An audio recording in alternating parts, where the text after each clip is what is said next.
di dalam Islam itu sedemikian rupa.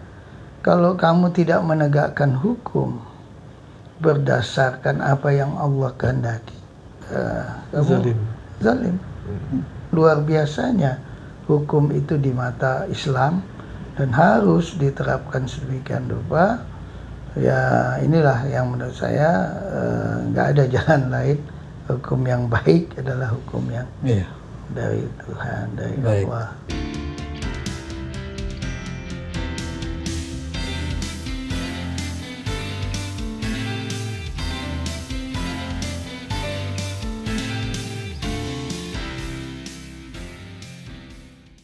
Assalamualaikum warahmatullahi wabarakatuh. Waalaikumsalam warahmatullahi Pemirsa wabarakatuh. Bincang Perubahan channel yang budiman. Kali ini kita akan bicara tentang pasca disahkannya Kitab Undang-Undang Hukum Pidana. Untuk itu pada kesempatan ini hadir di tengah kita Bung Ahmad Mihdan Esa. Assalamualaikum. Waalaikumsalam warahmatullahi wabarakatuh. Sehat? Pak? Sehat. Alhamdulillah sehat. Kemudian juga Bung Wahyudi Al-Maraki. Assalamualaikum. Waalaikumsalam warahmatullahi Sehat, wabarakatuh. Alhamdulillah sehat dan tetap semangat. Semangat. Alhamdulillah. Baik, sebagaimana tadi di awal saya sampaikan bahwa kita akan bicara tentang pasca disahkannya Kitab Undang-Undang Hukum Pidana di akhir tahun 2022. Memang kalau menurut pemikiran saya ini bukan sesuatu yang baru, juga bukan sesuatu yang istimewa. Bahkan sesuatu yang harusnya juga disadari, perubahannya tidak memberikan situasi yang maju ya, pandangan hukum yang progresif. Sekarang ada pandangan hukum yang progresif ya. Pandangan hukum dianggap maju itu adalah bagaimana keselarasan perkembangan teknologi, perkembangan kemajuan zaman itu juga bagian lain kemajuan terhadap pengaturan hukum. Saya lihat nggak ada sesuatu yang luar biasa ya. Justru malah sebaliknya, perubahan terhadap KUHP baru ini kan juga konsepnya KUHP lama, kita undang-undang lama, dan itu produk penjajahan Belanda ya, yang poin pokok Kitab Undang-Undang Hukum Pidana di Belanda saja nggak ada itu adalah dipakai di negara-negara yang terjajahannya. Nah kemudian kita yang utak-atik merevisi, kenapa nggak dilakukan perubahan mendasar, dalam kata ya dibuat ya kitab-kitab undang-undang yang selaras dengan pengaturannya, kultur bangsa kita. Kalau dilihat berapa tahun sudah rencana perubahan ini sudah dilakukan, berapa periode Dewan Perwakilan Rakyat ya, yang khususnya di Komisi 3 yang membidangi hukum, yang bolak-balik berapa anggaran yang sudah dikeluarkan, itu kan nggak pernah dievaluasi, nggak pernah diberikan penjelasan dan transparansi terhadap berapa besar sudah biaya-biaya yang dikeluarkan. Sepadan tidak ada gitu loh. Ya, dengan hasilnya. Tema saya ya ini bahasan yang barangkali kurang tepat kalau ini adalah kemajuan perubahan kitab undang-undang ya, undang-undang yang berlaku. Justru sebenarnya lebih bagus pasalnya nggak terlalu banyak tapi bisa mengatur banyak hal. Ya. Itu mungkin lebih praktis ya. Saya pikir itulah yang yang bisa dilakukan ya. Bagi orang Indonesia banyak hal juga perundang-undangan yang kemudian menjadi undang-undang itu berkaitan dengan pola kehidupan masyarakat yang mengatur, yang kemudian diundang-undangkan menjadi undang-undang. Misalnya keperdataan di dalam hukum di dalam Islam, ya, ada undang-undang peradilan agama. Nah, ini saat itu boleh sesuatu yang harusnya dianggap maju, karena memang ada undang-undang keperdataan menyangkut perkawinan, menyangkut harta waris, bahkan sekarang sudah tambah hal-hal yang berkaitan dengan bank syar'i, ya, perselisihan di bangsa, ekonomi syariah, sudah dibawa ke ranah hukum pengadilan agama. Gitu. Jadi saya komentari nggak ada yang perlu kemudian dibesar-besarkan bahkan sebetulnya yang terjadi berapa banyak sudah uang yang dikeluarkan untuk itu nggak selesai, hasilnya juga nggak memuaskan. Kenapa itu nggak menjadi pemikiran, pemikiran yang sebetulnya ya tokoh-tokoh hukum kita ini mundur, maju bagaimana? Ya, baik. Jadi sebagaimana tadi Abang sampaikan bahwa KUHP ini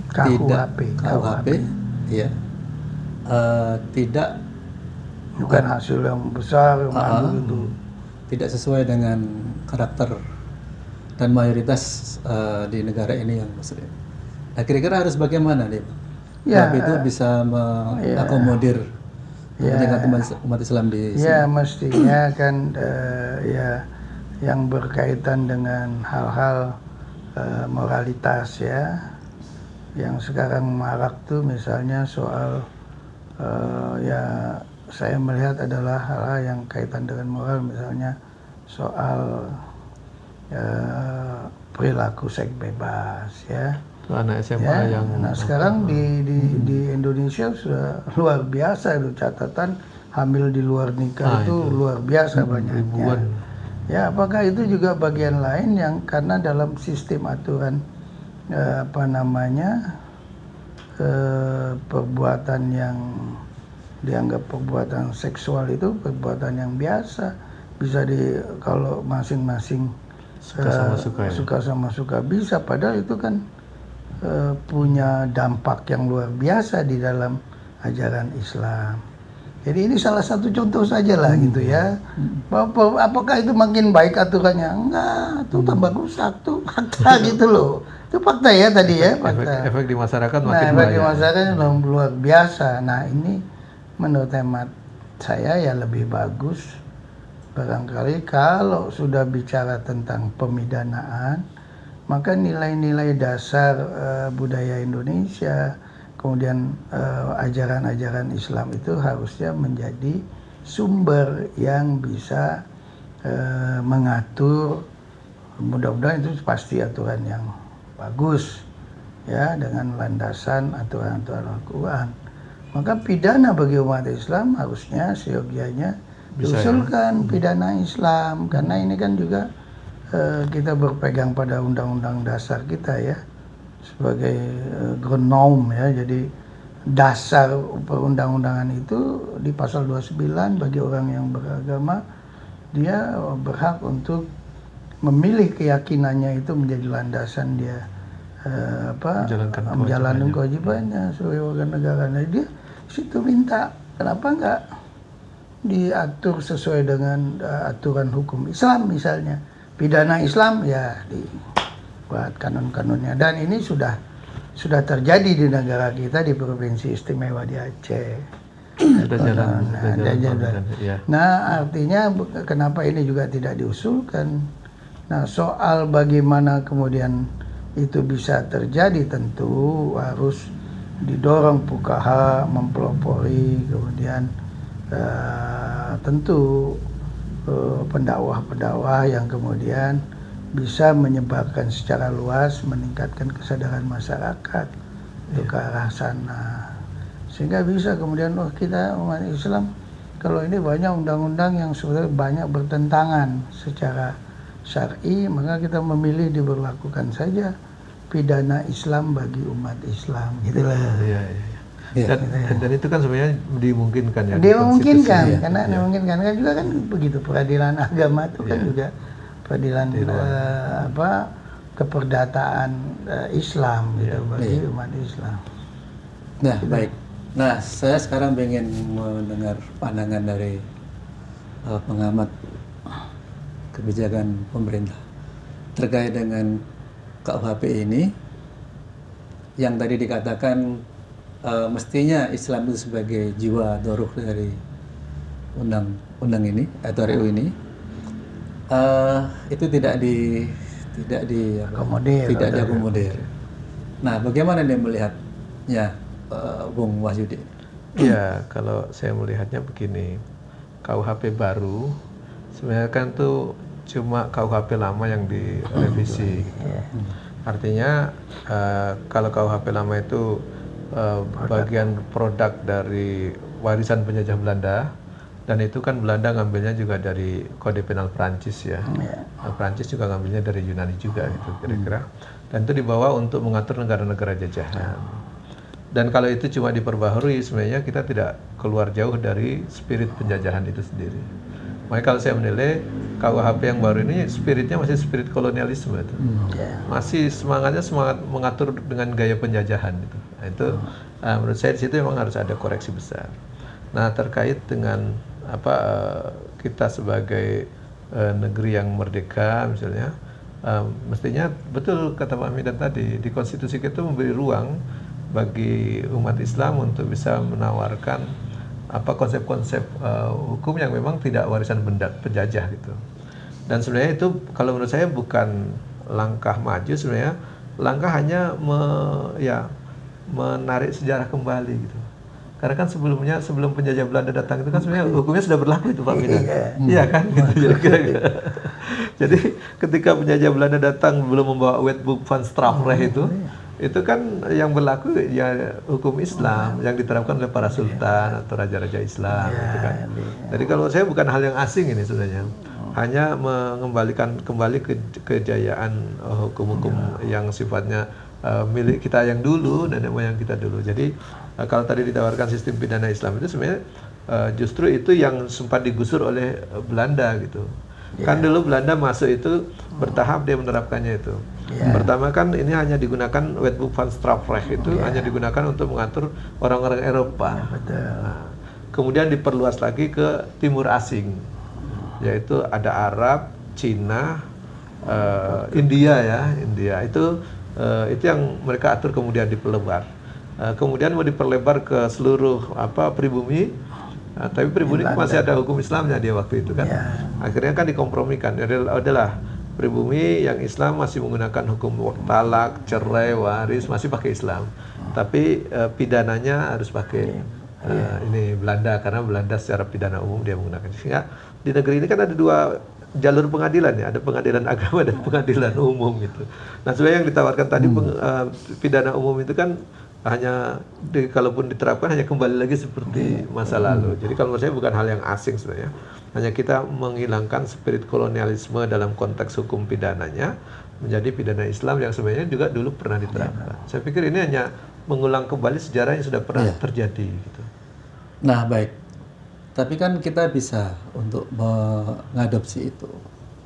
Kan ada komisi hukum di DPR itu, komisi 3. Kira-kira dari sisi pemerintah bersama dengan DPR bisa nggak untuk merumuskan undang-undang yang sebagaimana tadi diharapkan itu? Ya, undang-undang ini kan biasanya diambil dari aspirasi rakyat. Kemudian bisa dua jalurnya. Bisa inisiatif dari eksekutif, bisa juga inisiatif DPR.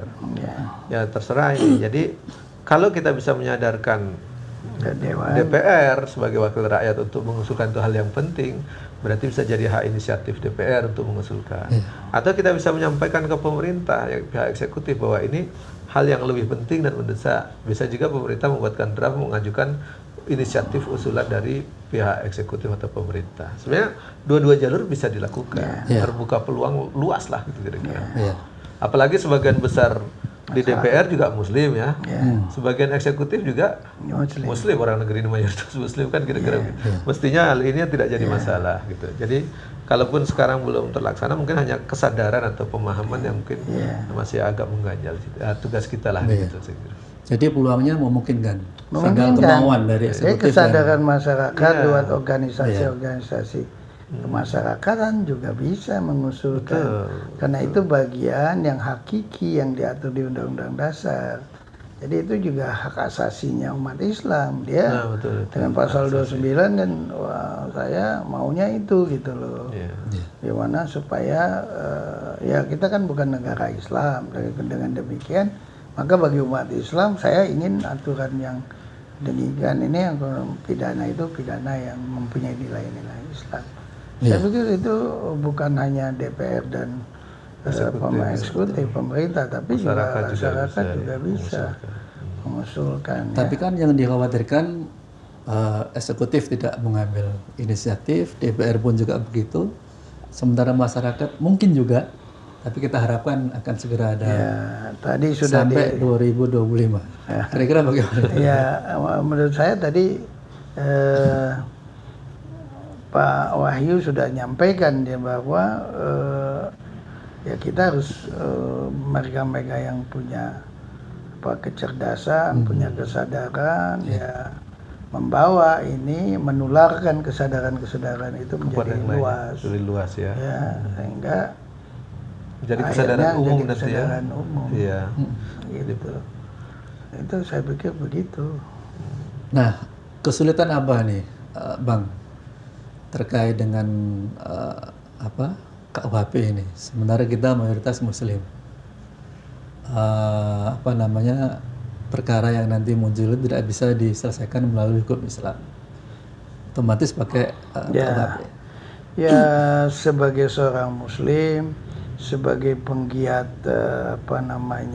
penegakan hukum ya, praktisi, ini memang menjadi hambatan dan tantangan. Kadang-kadang juga karena ini pengadilan umum, hakimnya kan nggak seluruhnya orang Muslim. Ya, betul. Ini jadi sesuatu yang kadang-kadang menjadi miskomunikasi ya, mispengertian terhadap aspek hukum yang begini ya, misalnya kasus dakwah, kasus apa itu jadi nggak bisa dipertimbangkan secara tepat karena pemahamannya berbeda tentang keagamaan itu kendala menurut saya itu. Jadi di situ juga akan terasa bahwa kok keadilan nggak terjadi bagi umat Islam. Padahal mayoritas ya. Padahal mayoritas. Ini kan sesuatu loh, kok kayak begini di persekolahannya seperti ini. Kemudian ini adalah penghinaan ya, yang di dalam hukum syari itu hukumnya berat. Kok ini cuma kasih ringan. Nah, ini jadi kontroversial ya. Kan nggak bisa juga bahwa ketua pengadilan kemudian ini perkara harus umat Islam, hakimnya yang Islam gitu loh. Tapi itu sih sebetulnya ya harusnya kecermatan. Kalau bicara soal keadilan kan itu peka sekali. Jadi harusnya ketua pengadilan itu punya kebijakan-kebijakan melihat perkara. Tapi kan itu nggak bisa begitu. Dia bilang pokoknya saya kasih nih si hakim ini belum kebagian nih, sekarang dia kasus ini kasih. Gitu. Nggak bisa kan dipilih-pilih. Oh ini hakimnya. Nah itu problem dalam proses penegakan hukum. Kalau bicara semangat bagaimana hukum Islam itu akan lebih baik, akan lebih itu memang harus dapat memberikan percontohan ya yang baik. Nah ini yang harusnya juga direfleksikan bagaimana pemberlakuan hukum Islam misalnya di Provinsi Aceh. Dicontoh ya, dibentuk kasih contoh. Bagaimana supaya itu bisa menjadi percontohan dan penerapan hukum Islam yang luar biasa baik ya. Yang kemudian itu bisa menjadi semangat percontohan kepada provinsi-provinsi lain. Nah di sini tokoh-tokoh Islam, ulama-ulama Islam tuh harusnya ikut berperan bagaimana menyempurnakan penerapan konun, penerapan hukum Islam di Aceh. Sehingga bisa jadi contoh untuk daerah. Itu harusnya dilakukan begitu. Banyak kasus perkara dengan sanksinya tidak seimbang. Tidak seimbang. Seperti orang yang menodai agama itu kan dihukum cuma 5 tahun.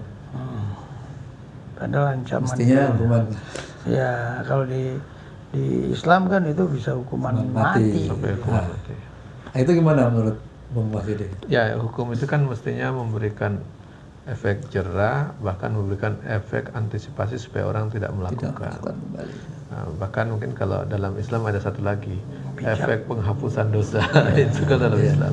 Tapi kan kalau kita lihat dalam konteks kenegaraan kan kita memang tidak menggunakan hukum Islam ya.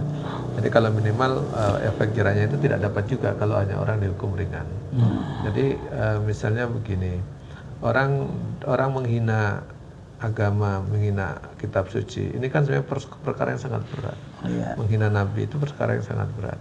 Tetapi dalam konteks ini hukumannya jadi ringan. Jadi orang itu mengundang ini jadi tidak serius untuk melakukan pencegahannya.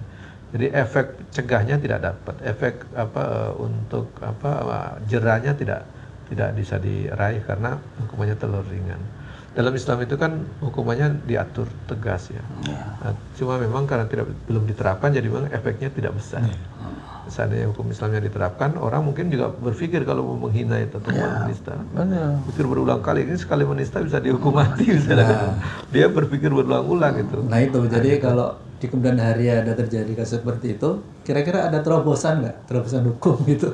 Ya tadi. Atau aturan gitu supaya? Ya tadi terobosan hukum itu bisa dilakukan oleh hakim, bisa juga karena konsepnya yang harus diubah dulu kan. Jadi kalau misalnya kalau pidana Islam itu diakomodir misalnya, itu kan bisa memuat berbagai pasal yang memang bisa dikategorikan sebagai penjagaan ya terhadap nilai-nilai Islam itu sendiri dan mengakomodir bagi kepentingan umat Islam itu sendiri. Nah saya pikir ada maqasid syariahnya dapat tuh menjaga agama, kemudian menjaga jiwa. Kalau dalam Islam itu kan orang membunuh itu hukumannya juga dibunuh itu. Jadi orang mau membunuh juga mikir berkali-kali itu. Kalau sekarang nggak gitu. Pencuri juga kan berpikir berkali-kali kalau ingin mencuri. Kalau dalam Islam hukum potong tangan di jalan misalnya. Dia sekali mencuri sudah tangan putus. Mencuri lagi 2 kan nggak bisa mencuri lagi itu kira-kira begitu. Kalau sekarang kan mencuri bisa berkali-kali. Nah ini disinilah mungkin maqasid syariahnya nggak ketemu di situ posisinya. Dengan sistem hukum tadi karena semangat kolonialisme tadi. Jadi semangat hukum kolonialis itu yang penting kepentingan penjajah bisa terakomodir. Perkara keadilan di masyarakat dan seterusnya tidak jadi perhitungan yang serius itu. Oleh karena saya bilang tadi KUHP kita kan spiritnya masih spirit kolonialisme karena diubah-ubah saja dari warisan penjajah Belanda yang memang spirit awalnya hanya untuk mengatur kolonialisme. Nah saya pikir di situ. Ya, baik. Terakhir ini untuk kedua pembicara. Yang pertama untuk Bung Ahmad Mihdan.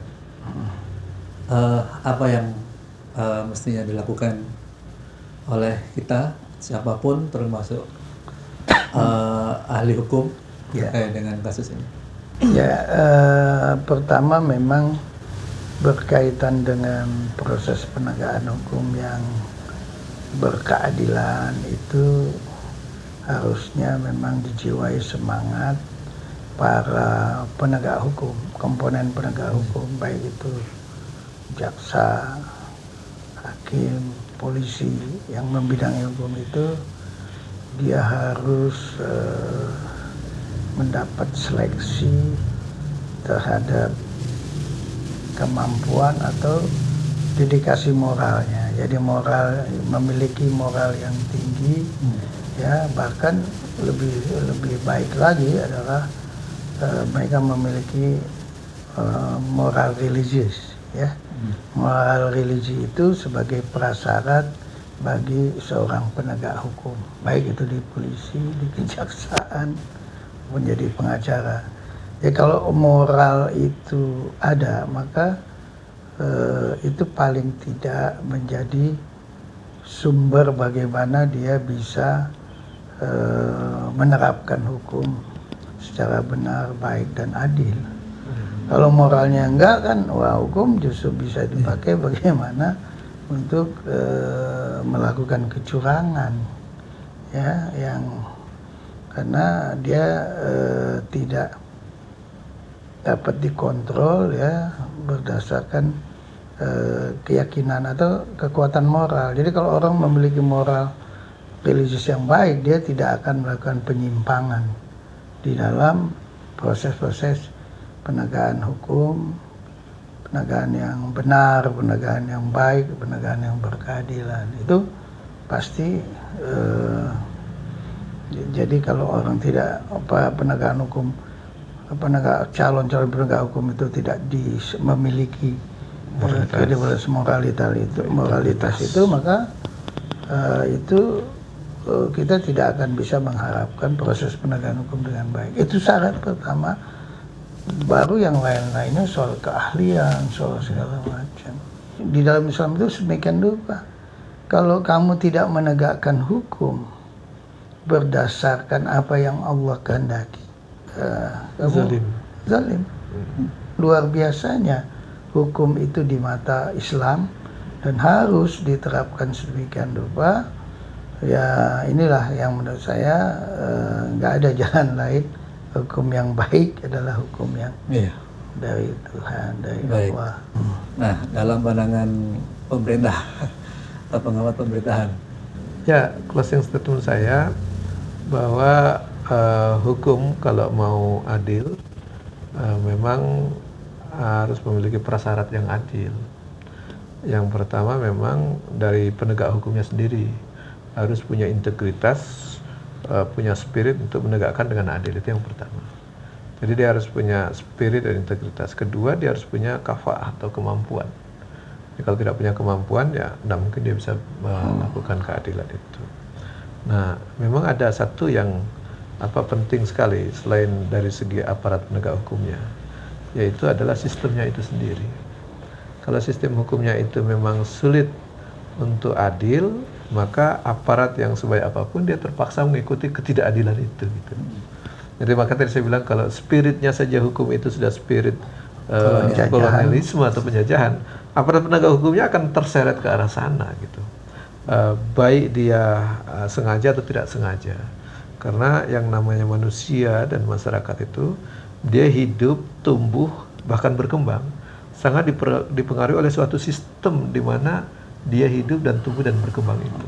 Ya, kalau hidupnya dalam sistem yang tidak adil, itu terpengaruh itu. Gitu. Nah, kalau tadi dibilang Pak Medan bilang, maka sistem hukum yang adil itu dari mana? Nah tadi, kalau hukum itu dibuat oleh manusia, pasti ada kepentingan manusia. Makanya hukum yang adil yang memang tidak ada muatan kepentingan manusia, tidak berat kesana kemari, itu hukum yang dibuat oleh zat yang menciptakan manusia itu sendiri, atau zat yang maha adil, yaitu Allah Subhanahu wa Ta'ala. Nah di sini mungkin kita kenapa menawarkan sistem hukum Islam, karena memang itu berasal dari zat yang maha adil, yaitu dari Allah Subhanahu wa Ta'ala. Kalaupun kita menawarkan tadi hukum pidana Islam, itu karena memang Islam berasal dari Allah Subhanahu wa Ta'ala. Hukum-hukumnya sudah jelas. Tinggal kita, tantangan berikutnya adalah bagaimana memahamkan ini ke tengah-tengah umat, itu terjadi kesadaran bahwa ternyata kita hukum selama ini tidak adil karena memang hukumnya tidak berasal dari zat yang maha adil. Bahkan dari para penjajah misalnya gitu. Itu kan orang ini banyak yang tidak memahami konteks itu. Padahal sebelum penjajah datang membawa sistem hukumnya itu kan sebenarnya di negeri ini itu sudah pernah diterapkan hukum Islam, hukum pidana Islam, hukum perdata Islam, hukum waris dan seterusnya. Itu kan sudah berlaku sebelum Belanda datang. Saya pikir hanya untuk menyadarkan kembali kita dan tantangan kita di situ sebenarnya. Terima kasih. Assalamualaikum warahmatullahi wabarakatuh. Waalaikumsalam. Pemirsa, saya tidak mengambil kesimpulan dari dua pembicara tadi, sudah sangat jelas, panjang dan detail. Pemirsa bisa simpulkan sendiri. Terima kasih Ustadz. Terima kasih juga Ustadz dan Bung Wahyudi. Semoga sehat. Amin. Selalu. Amin, insyaallah. Baik, dari saya kita tutup. Terakhir kurang lebihnya maaf. Assalamualaikum warahmatullahi wabarakatuh. Waalaikumsalam Waalaikumsalam warahmatullahi wabarakatuh.